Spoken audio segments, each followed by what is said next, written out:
Küçədə elektron siqaretdən istifadə edənlər 30 manat cərimə olunacaqlar. Bu, Milli Məclisin bugün keçirilən plenar iclasında müzakirəyə çıxarılan və qəbul olunan İnzibati Xətalar Məcəlləsinə dəyişiklikdə öz əksini tapmışdır.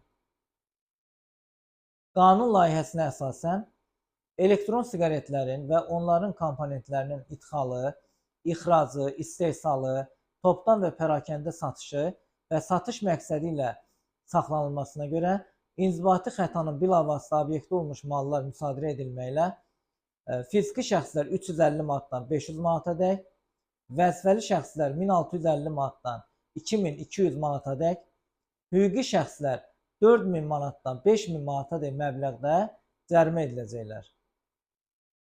Bundan başqa, qadağan edilmiş yerlərdə, küçələrdə və digər ictimai yerlərdə elektron siqaretlərin istifadəsinə görə 30 manat məbləğində cərimə tətbiq olunacaq.